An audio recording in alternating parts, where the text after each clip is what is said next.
There are those who hire event planners and those who choose to plan events themselves. If you identify with the latter, then you're in luck. In this module, you will find helpful information to set you on the right track to planning your own seminar, workshop, or exhibition. Primarily, we'll be looking at these events and how they differ from one another. This will help you shape and structure your own custom event with more precision. Before you start planning your event, it is critical that you determine the nature of the event. Is it a seminar, a workshop, a seminar cum workshop? It is of utmost importance that you choose the right description for your event. Your audience wants to know what sort of experience to expect. Misinformation, such as labeling a workshop as an exhibition, for example, may cause your audience to feel underwhelmed or underfulfilled. First, let's take a look at seminars, workshops, exhibitions, and what they mean on a surface level. Seminars are events which are educational in nature, focusing on one or more subjects. A lecture is delivered by an expert in the field, followed by a discussion or question and answer session. The subject or subjects covered in most seminars tend to be either academic in nature, motivational, or skill-based, such as web marketing and online trading. Workshops are similar to seminars in the sense that they are also educational. However, a key difference between workshops and seminars is that workshops have a more hands-on element. Be the subject dance, carpentry, or knitting, workshop participants can be expected to learn a skill and practice their newfound skill during the event, with guidance and feedback from the instructor. An exhibition, in the commercial sense, is a trade show which focuses on either the public or private display of new products by companies in a specific industry. Think automobiles and real estate. It is a great opportunity for companies to showcase their products to the general public, or to reveal prototypes to business affiliates and journalists. It's an ideal ground to also scout out new trends in the industry. Now, let's take a more in-depth look at what goes into planning an effective seminar. First, a good seminar has a very clear purpose. Whether it's motivational or skill-based, a seminar should never digress too far from its main topic. Determine for yourself and the attendees the primary and secondary objectives and decide on the outcome you want for the attendees. Is it for them to leave with a new skill? Or maybe for them to have more confidence? A deep understanding of these goals can help you streamline and prioritize the topics you want to cover throughout the seminar. Feel free to share these goals with your seminar participants. Outlining objectives for them can give participants a clearer idea of what to expect from the seminar. Before launching into the topic of the seminar, introduce yourself to the attendees. When introducing yourself, be amiable and humble, but also confident, especially when relaying your qualifications.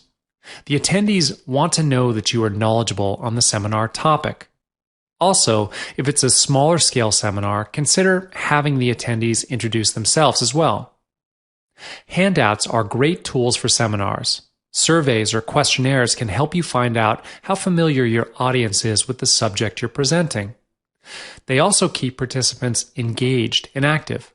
However, be sure to keep your handouts well spaced out and as concise as possible.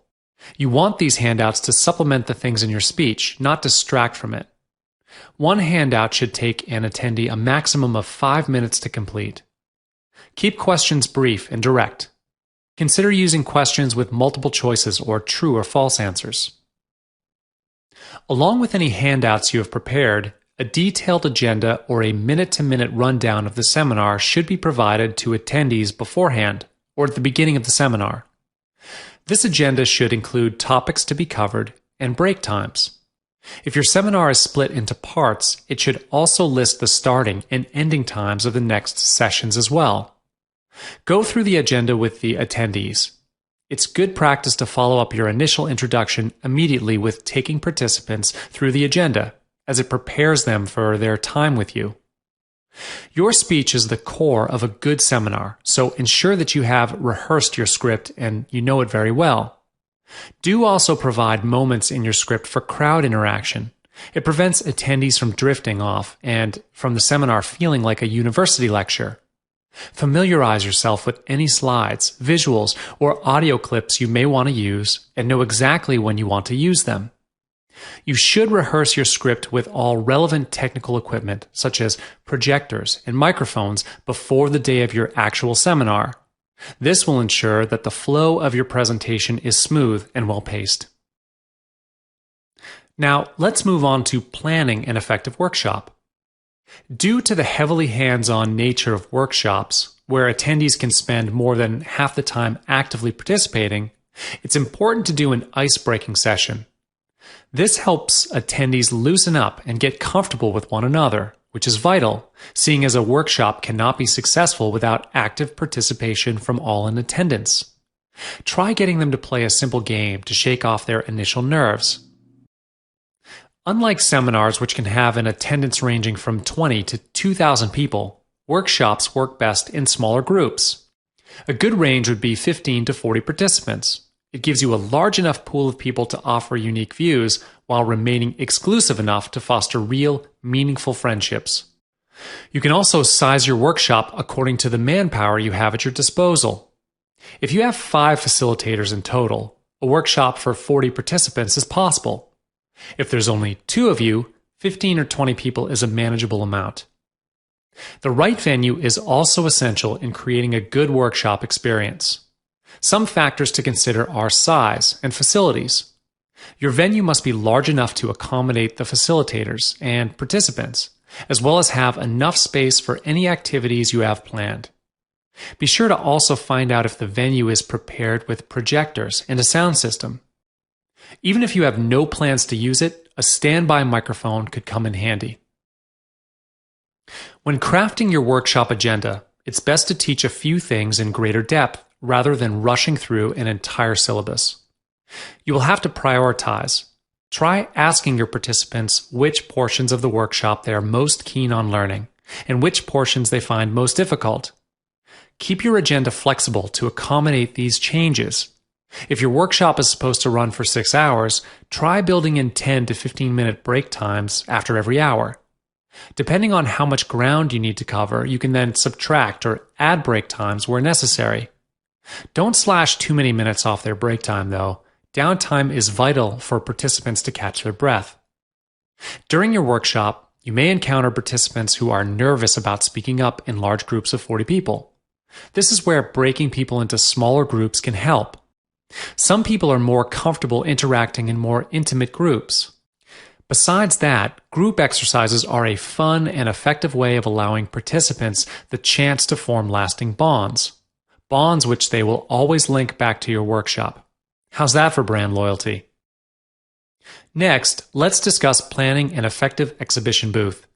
First, define clear objectives for the staff manning your booth. Quantifiable targets work best in this case.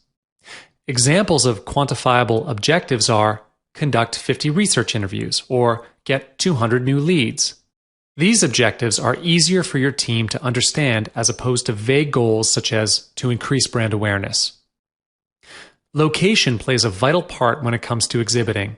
With many other businesses exhibiting at the same venue, competition is all around. Book your exhibition site as early as possible and negotiate with the event organizer for the better locations. If it's within your budget, try to get a central location. If not, opt for a site close to the entrance or exit where there is heavy traffic. When it comes to booth design, use the 3-second rule as a guide. In the 3 seconds that it takes for a visitor to pass by your stand, they should know who you are, what they do, and why they should choose you. Accomplish this by ensuring your brand name and the product you're most known for are visibly advertised around your booth. The staff who man your booth are crucial to your booth's success. Remind your staff to approach visitors with open-ended questions such as, "How may I be of assistance?" instead of yes or no questions such as, "Can I help you?" The goal is to encourage prospects to share their wants and needs. Exhibitions usually go on for at least 2 days, and some last a whole week. Debriefing your team at the end of each day is crucial to keeping track of your goal progress. Find out what tactics worked and didn't work for your team. And at the start of the next day, brief them again and motivate them to go out and do their best. Businesses are only as good as their weakest team member after all. Organizing your own event is not an easy task, as anyone in events management will tell you. Having covered the basics of event planning in the previous module, we will now delve into the nitty-gritty details that go into planning an event effectively. Before anything else, the first thing to do when planning an event is defining your broad goals and objectives. This will help you shape your event program in line with what you want to achieve. Is it to improve community relations, to build a larger donor network, or to start a new movement? Having clear goals will also reduce the risk of wasting your precious time and money on things which are of less importance. Next, you need to come up with a rough program outline. What is the main attraction of the event? What other elements can complement this? Are there performances? How long should the whole event last? Is there a specific theme? This outline is a basic starting point for you to build on with your team. Do keep in mind your target market when crafting your event plan. A mother of two from a lower income household would enjoy events differently than a young working professional. When it comes to events, the use of the technical equipment can either make your show a standout or a dud. Based on your rough outline, list down the technical aspects that come into play. Microphones, projectors, pyrotechnics. Do you have the technology on hand, or will they need to be outsourced? These technical elements need to be identified early on, as they will affect a large portion of your planning. The last thing you want is to face technical difficulties on the day of the event. Once you have a clearer idea of the event you're organizing and the elements involved in it, you'll need to expand your project team. You might want to hold open recruitments or select from a pool of contacts you already have. Whichever it is, try to pick team members who are good at working with other people. Solo players tend to hold teams back. You also want people who are as passionate about the event as you are. They will have a deeper investment in it and are likely to put more enthusiasm and effort into their work. When you are happy with the people you have recruited, start breaking them into smaller teams. Designate specific tasks to each team, such as marketing, food and beverage, talent liaison, so on and so forth. When assigning members into teams, play to their strengths. Someone charismatic, for example, would be more valuable in the marketing team as opposed to the F&B team. The next step is to create an organizational chart. It might seem like a no-brainer, but drawing out a chart and sharing it with your team will keep everyone informed of the chain of authority. It also gives them a bigger idea of where they'll fit in and who they should report to.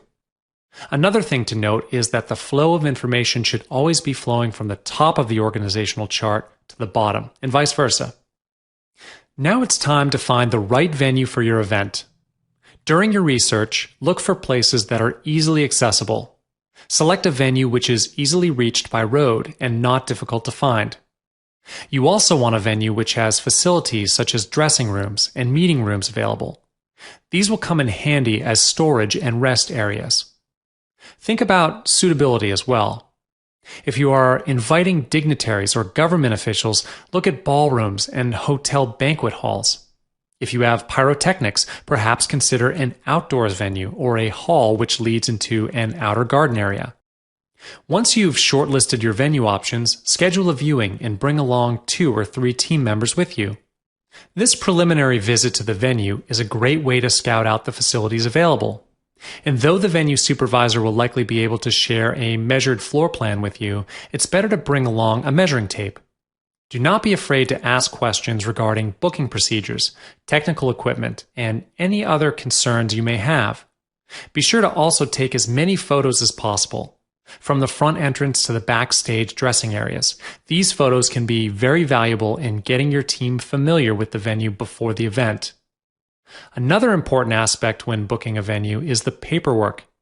Depending on the event that you're running and the location of the venue, you might need to apply for permits or licenses. If you're unsure of what documents you'd need, the venue supervisor should be able to advise you, or you can contact your city council for information. Cover all your bases and get expert legal advice before signing any contracts too. Planning and strategizing is worth nothing if you do not have an on-site team to execute plans. On-site management is one of the most vital aspects to a successful event. Be sure to assign and secure spaces for the registration to take place and for the catering, if any, to be set up. Also, look into securing parking bays for any VIPs who will be in attendance and, if possible, secure some for your team members, especially the runners or people who travel frequently to and from the venue. A key to a smooth on-site workflow is to have a project supervisor who does nothing but supervise. Delegating extra tasks to your supervisor, such as manning registration counters, is not a good idea. The supervisor should be roaming about the venue and tracking the overall progress of the event, keeping an eye out for anything out of place. Supervisors sometimes have extra tasks thrust upon them due to a few members of the event team taking breaks at the same time. This is especially common when it comes to larger scale events or day-long events. To avoid this, create a rotation schedule for all on-site crew. Depending on the size of your team and the duration of your event, plan breaks for your team in batches of 2 to 5 people at a time, every 30 to 45 minutes. After the event, regardless of how tired you are and your team will be, remember to return the venue back to its original state. Equipment or furniture which has been outsourced should ideally be transported back to the vendor on the same day. This is to avoid extra rental surcharges. The venue should also be swept and stripped of any decorations your team may have installed. It may or may not be stated in your letter of agreement with the venue, but it's common practice to tidy up after an event. Another important aspect is the post-event debrief. A debrief is important to review the success or failure of an event and also to troubleshoot any problems that might have occurred during the course of the project. Traditionally, a debrief session is held with key stakeholders and core committee members. However, it's also advisable to hold a smaller scale debriefing for other members of the team, including volunteers. This smaller session is primarily to touch base with them regarding claims and outstanding payments. All financial matters such as payable invoices and monetary claims should be cleared as soon as possible. Strive to pay off all vendors and suppliers first, then move on to paying individuals. However, you do not want to still be settling payment 2 months after the event. Try your best to keep it to 30 days. If for any reason you need to delay payment, keep them informed. Silence on your part will cause those who haven't been paid agitation, and you do not want them complaining about you or your team. Now that you have a clearer idea of the logistics of event planning, let's go through some quick tips which you should keep in mind. Always communicate your requests and tasks with great detail. For example, avoid using vague terms when setting deadlines. Be specific. 2 p.m. this Friday. Give someone a clear idea of when something is due, as opposed to Friday afternoon. Remember, the more information, the better. Another tip is to document everything. Photos, meeting minutes, contracts. Not only will compiling and documenting be helpful for your team to track progress, but these documents can also be used later on to build a corporate portfolio. The saying, "expect the unexpected," is one which is used often during events because regardless of how smoothly your pre-planning phase goes, there are some things which are unavoidable, such as rain or the electricity cutting off. If something goes wrong, which 9 times out of 10 it will, keep your cool. Take it in stride and find the best, quickest solution. Try to use your foresight during pre-planning to come up with contingency plans for common errors. Events can sometimes bring out the worst in people. In the heat of the moment, voices might be raised and feelings hurt. Whether you're speaking to a subordinate or a superior, always say please and thank you. It may not diffuse a tense situation, but it will prevent tensions from escalating. And people do function best when they know they are respected and that their efforts are appreciated. Common courtesy goes a long way, and events are no exception. For every idea, there will be a time when you have to present it and ultimately sell it. For some, this is a real big challenge because they do not know what to look for when presenting, or they don't know what people look for when presented. Here, in this module, I'm going to teach you how to avoid this and nail an event pitch. To give you an idea of what this module is going to be about, let me tell you the essence of a successful pitch. Preparation is key. Just like any other presentation, preparation will be your strength and force. So, in these next few minutes, you will learn how and what to prepare, and ultimately, what makes a good pitch. Before we go any further, why do you think we need to have a good pitch? Well, the reason why pitching is important is because the competition in the event organizing business is fierce. Anyone with a phone and good contacts can be an event coordinator. Clients are spoiled for choices. They've been approached by countless of event coordinators with ideas and proposals, especially for big corporations. The only way for them to make a choice is to value the coordinators by experience and by a very good pitch. Even when you have $1 million idea, but you can't relay the message, it would work against you. It's easy to fall into the mediocrity trap if you don't know the principles of a good pitch. It is difficult, and it does require a lot of learning, but once you have a good grasp of how it's done, it will be easy for you. When you pitch for a speaking engagement, the first thing you need to talk about is, well, the speakers. They are the highlight of the function, so they are the ones you should sell. When you talk about the speakers, you have to mention why they are chosen, how big their influences are, and their successes. These are the things your client would want to know, and this is how you're going to impress them. In fact, with all these in mind, you can make a better choice in choosing speakers. Think about what the speaker's specialties are.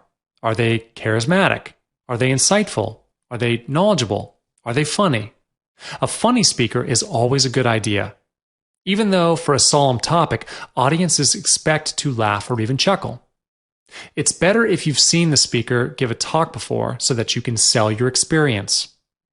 After that, you have to talk about their achievements, of course.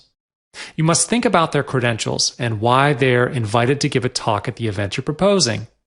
Is the speaker someone famous? Has the speaker won many awards?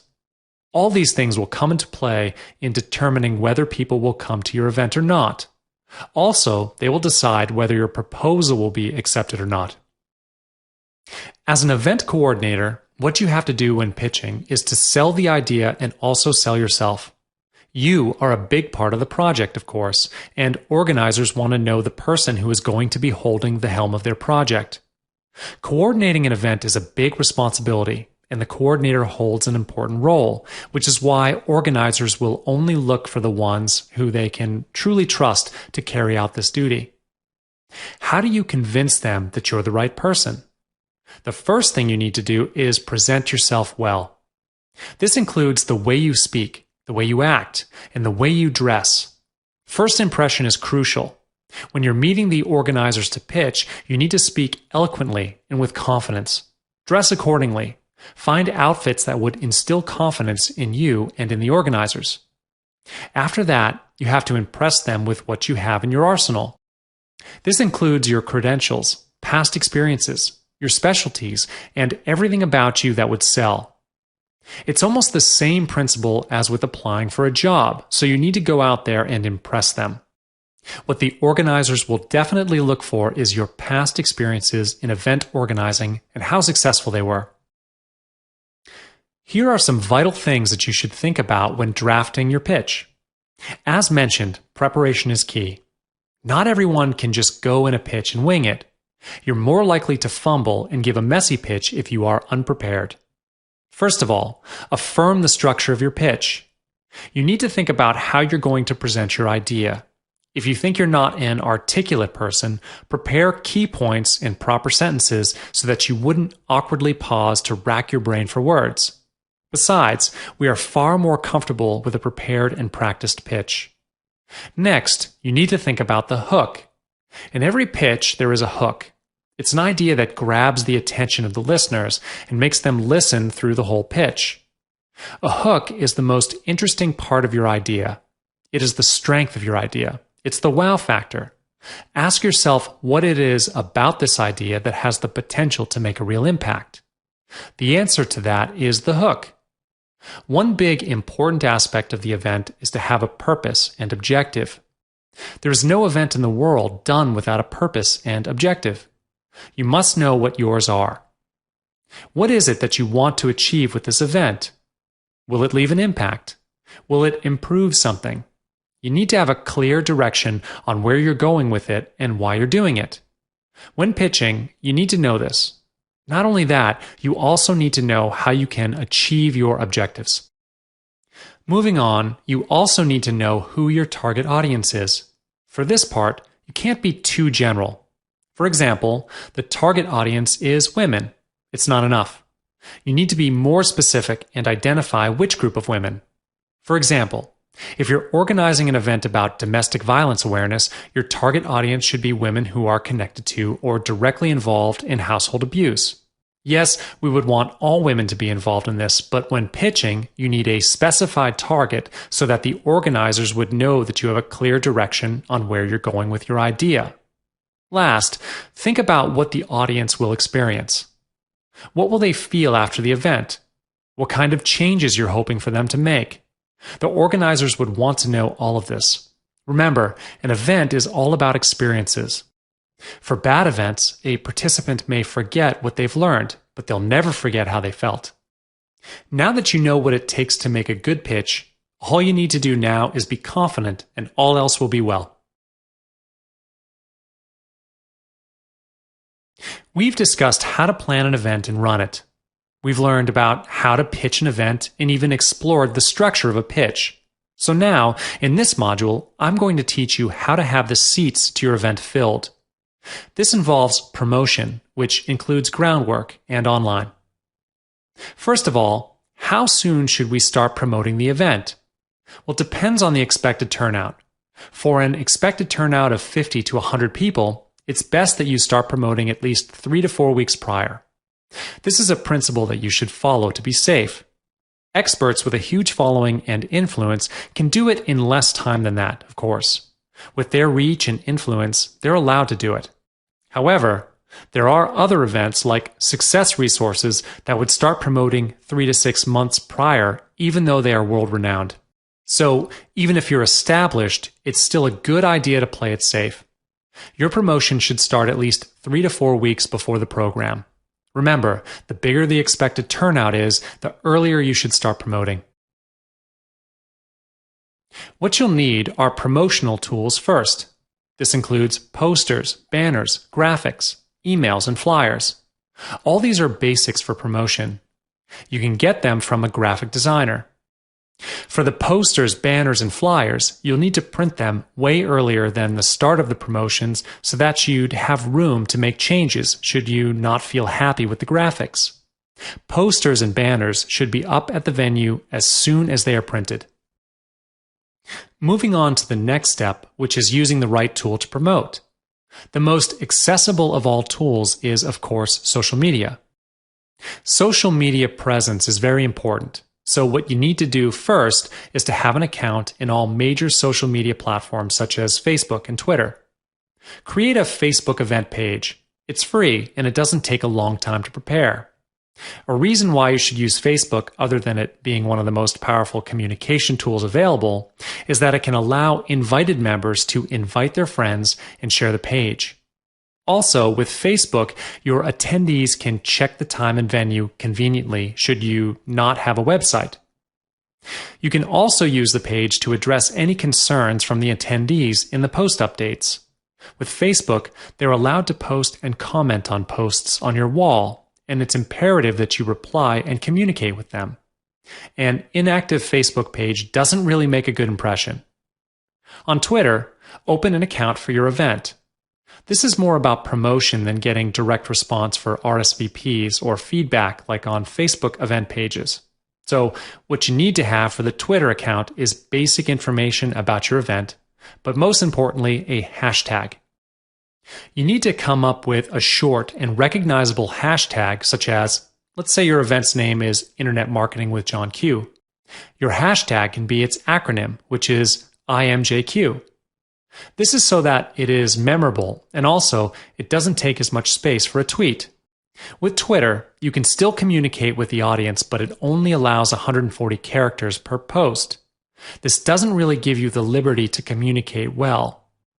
What big companies usually do is that they move the communication from Twitter to emails should there be complaints or concerns. Other than Facebook and Twitter, you can even use a mobile app to promote your event. For example, you can use Eventbrite. Not only can you use it to promote your event, but it also allows your attendees to purchase the event tickets via mobile and online. Eventbrite will charge a certain percentage to each ticket sale you make, but for the dependable service it provides, it's definitely worth it. And if your event doesn't have an entrance fee, then you can use Eventbrite to promote and get RSVPs for free. A promotional method that almost all events use, from a speaking engagement to an opera performance, is early bird pricing. You are, I'm sure, familiar with early bird pricing.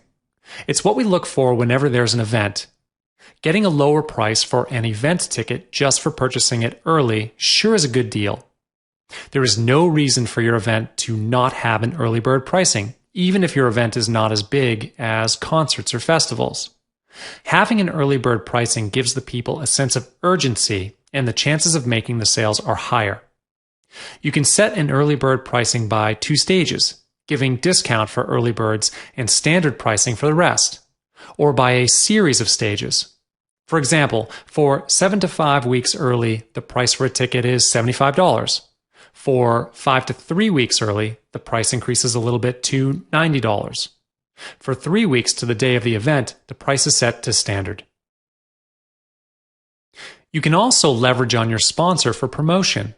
What you can do for them, especially for big organizations, is to write an invitation email to the event for the sponsor to send to their employees and everyone involved.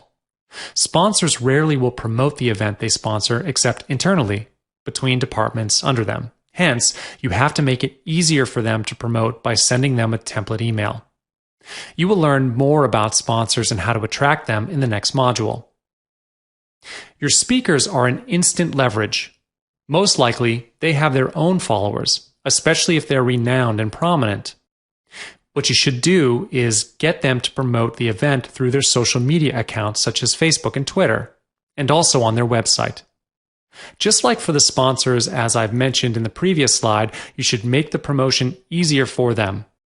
You should send them the event poster or link to the event and all the other promotional tools that you've prepared so that the speakers can share them.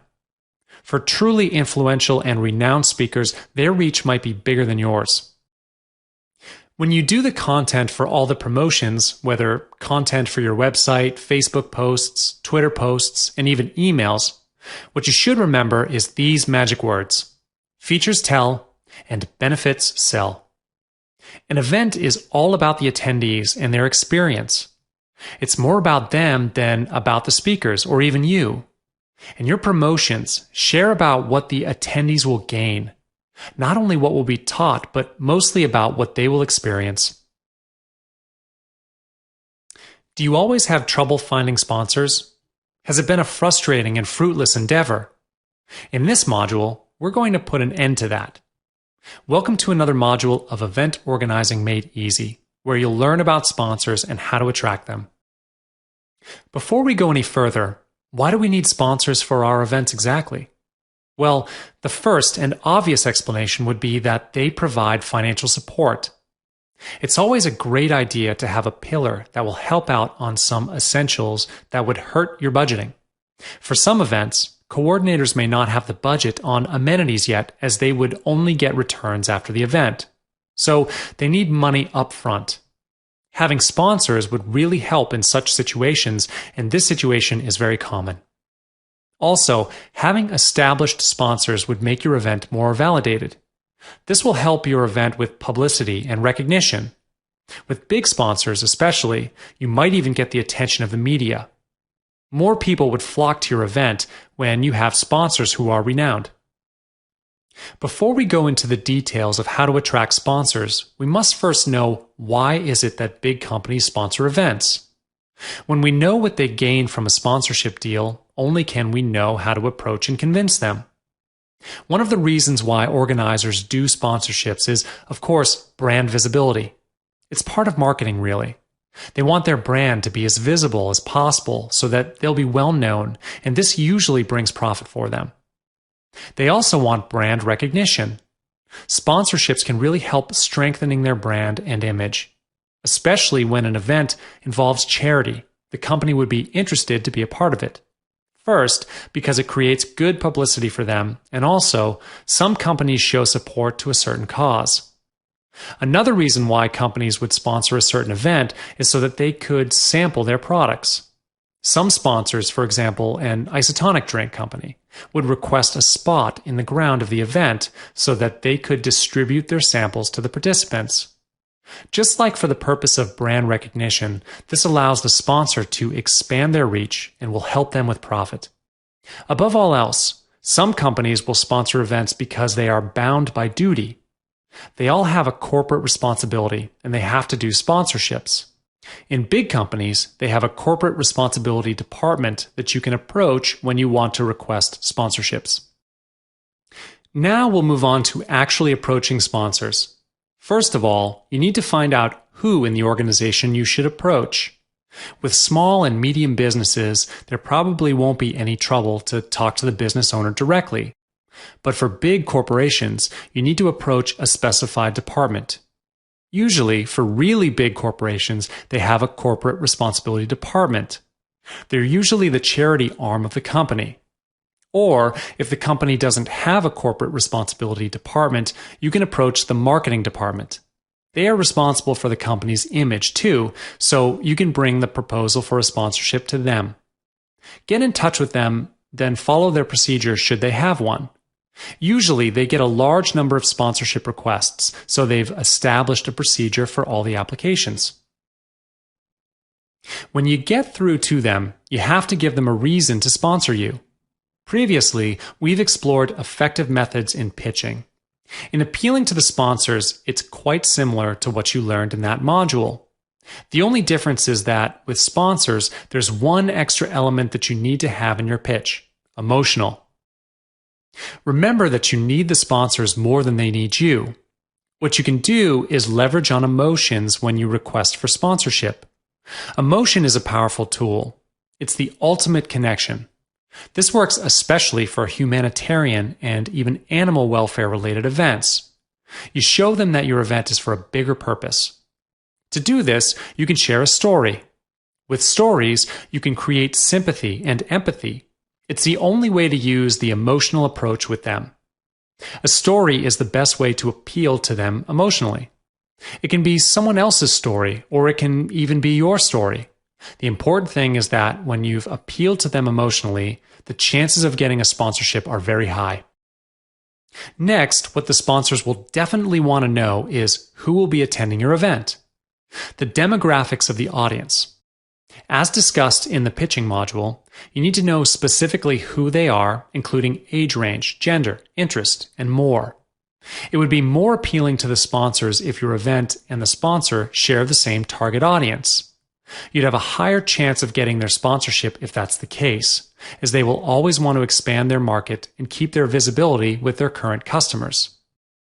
Next, you'll have to emphasize on what the sponsor would gain from sponsoring the event. As mentioned before, if your event shares the same target audience as the prospective sponsor, then it'd be easier to convince them because they would want to reach out to the same group of people. That would be an obvious gain from this event. If there are other gains from the event, such as a media exposure, tell the sponsors that it would be good publicity for them. When you ask for money, state a specific number. Because of this, you need to really find out what you need from the sponsor. For example, as mentioned way earlier, some amenities need payment up front, and for some events, the returns would only come in after the event itself. So the coordinator needs the sponsor to help them with this particular problem so that the event can take off. In this case, the coordinator makes it clear what is needed from the sponsor. When you pitch for a sponsorship, it's important to keep it short and brief. Present them the key points, like what the event is all about, what is the hook, how much you're spending, and the demographics of the target audience, and also the point that we've just discussed in the previous slide, which is the exact budget that is needed. When you talk about it, just get to the point and finish as soon as you can. Your sponsors are very likely busy. Be respectful and try not to take too much time with them. Lastly, one simple thing that you need to remember is to follow up on the deal. This is not only so that you'll get an answer soon, but also it'll help them to sway towards a favorable decision. If they're quiet, it usually means that they haven't arrived at a decision yet. A simple follow-up like an email or a short phone call could make a big impact in the sponsor's decision-making. Hello, and welcome to How to Turn Your Event Fun and Profitable, the last module of Event Organizing Made Easy. Congrats on making it this far. In this module, we'll share with you tips which you can apply to your event to create a fun, fresh atmosphere and bring in profit. Let's go straight into it now. For the first half of this module, we'll be focusing on increasing the fun element of your event. People dread attending events because oftentimes events just go through the motions. Go creative with your next event. Try shaking things up with a wild theme such as Cuban Carnival or Mardi Gras. Incorporate your theme extensively into decorations, food and beverages, performances, you name it. Have a conga line or hula dancers parade through the audience at break time. The sky's the limit. With themes, it's best to go all out, or the impact will come off as tacky instead of creative. Next, try bending or breaking some common rules. Restrictions and rules are important for events to run smoothly, but there are some which are arbitrary and do not need to be in place. For example, why not do away with traditional dress codes? Get your attendees to swap out suits and ties for something more casual, or get them to dress in line with your theme. You could even hold a best dressed contest to encourage guests to dress their best. If funding allows it, prepare little bits of costume to hand to attendees when they register, such as colorful beads for Mardi Gras or flower leis for a Hawaiian-themed event. We all know that technology plays a big part in the success of any event. Using technology in innovative ways can spice things up and give the audience something to talk about. Try out silent conferencing maybe, where attendees are given headphones hooked up to the speaker's microphone or laptop. This works great in larger venues where people seated at the edge sometimes need to strain their hearing. Take it one step further and use tablets to display videos or quiz the audience. Give them things to see, touch, hear, taste, and smell for a truly unique experience. People have fun when they feel like a part of something. However, because of the traditional proscenium seating arrangement where audiences are on one side of the hall and presenters are on the other, there exists a lecture-style separation which sometimes gets in the way of the audience's enjoyment of an event. Try to bridge this physical and mental distance by spending 10 to 20% of your time in the seating aisles. Get up close and personal with the audience. You can even opt for a more inclusive seating arrangement. Arrange seats in a circle or triangle with the stage or podium being in the center. Nothing is less fun than attending an event and feeling like you don't fit in. This is why your team should be mingling with guests whenever they can and be on the lookout for wallflowers, the shy ones who keep to the edges of the room. Strike up a conversation with them and find out what they do.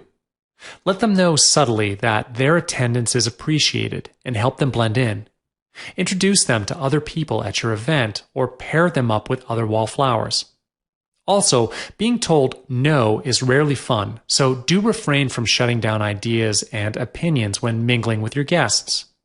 Try your best to keep the conversation going. Especially after seminars and conferences, some audiences will want to share their ideas and thoughts. Always hear them out. It might not be fun for you to listen to a 10-minute recap of the seminar you just delivered, but your guests will appreciate your attention and affirmation. One of the best ways to make your event fun is by getting audience participation. Interactive elements add a personal touch to events. Think up games, quizzes, and contests for your audience to participate in, or have product demonstrations with the help of a volunteer audience member. These simple tools can turn a passive audience into an active, interested one. Win the lucky volunteers over even more by rewarding them for their participation with things like gift vouchers and token souvenirs. You won't be able to get everyone on stage to help with demonstrations, so be sure to also encourage lots of cheering and applause during your games and activities. It'll reduce the risk of people feeling left out. You could also get them to vote on the issues you cover in your presentation. This ties in with what was mentioned earlier regarding people wanting their opinions to be heard. One tool that can prime audiences for active participation is preparing a blank canvas or wall for guests to express themselves. Yes, we know this sounds strange, but truthfully, humans cannot resist a bit of sanctioned graffiti. Prepare a blank canvas or wall at the entrance of your venue for guests to leave their signature. Pen down their thoughts on the event, or just showcase their doodling skills. Just remember to keep lots of marker pens and Sharpies on standby. Now that you have a few more ideas for creating a fun event, it's time to get down to the business side of things. We've covered how to sell seats to your event in a previous module, and that will be where the bulk of your profits come from. But there are other things you can do for your event to turn in extra profit. Getting sponsors is the number one way to make your event profitable. Most sponsors contribute funds that you can use to offset costs or products that you can use as gifts for contests. With sponsored products, you can make profit by listing them as prizes in a raffle. People pay a small amount to purchase numbered tickets, and at an appropriate time in the event, a random number will be selected. The holder or holders of corresponding tickets will win the prize. The best part about raffles is that all the revenue goes directly to your business. Just be sure to consult your sponsors before offering their products as raffle prizes. Another option is renting out advertising space on your publicity collaterals. Invite local businesses to buy ad space for a small fee. You can sell advertising space on your program books, tickets, flyers, even your website. Basically any media which is accessible to your audience. However, keep in mind that you have sponsors to advertise as well, and ensure that the advertisement space that you rent out does not overshadow that of your sponsors. On top of this, you can also utilize any extra floor space at your event by lending it to local businesses to set up exhibition booths or sales booths for a small percentage cut of their revenue. This, of course, has to be done tactfully, as you do not want the booths to pull audience away from your main event. Also, if your event is in a commercial building such as a hotel or mall, do check with the revenue manager on their policies before making any deals with third parties. Another way to increase your profits at events is to offer exclusive promotions to your attendees. Depending on the nature of your business, consider selling discounted packages exclusively for ticket holders of your event. You could also consider offering an online discount code if you have an online store. The validity of these promotions can be either while stocks last or for only the next 7 days following your event. This will motivate your attendees to make purchases before it's too late. If you have another upcoming event which is already confirmed, perhaps offer admission at discounted rates as well. This will work best if your next event ties in with the one you are currently executing. For example, if you're delivering a business seminar and the following seminar is pertaining to internet marketing, there's a strong likelihood that your audience will be interested. Speaking of tying in, see if you can strike up any tie-in promotions with a nearby cafe or restaurant. Eateries in the immediate vicinity should be interested in collaborating as long as they can see themselves benefiting from such a partnership. Put a promotion in place whereby purchasing your product could entitle your guests to a 10% off at so-and-so cafe, with any purchase above a certain amount. While products and material goods are great, studies show that experiences have more value. A signed autograph from an author is great, but having a conversation with one is better. Look at ways for you and your event to build on this. You could sell slightly higher priced tickets that allow admission to an after party where ticket holders can meet and mingle with the top performers from your event. If an after party sounds like too much hassle, offer a quick backstage tour or special meet and greet privileges to guests who are willing to purchase tickets with marked up prices. If your event highlights a famous speaker or a revered author, Perhaps sell premium VIP tickets, which entitle ticket holders to a private dinner with that speaker. Or instead of selling tickets, hold an auction where the highest bidder gets a one-on-one dinner with the speaker of their choosing. Your guest speakers should be agreeable to this, granted they get a cut of the ticket price or auction bid.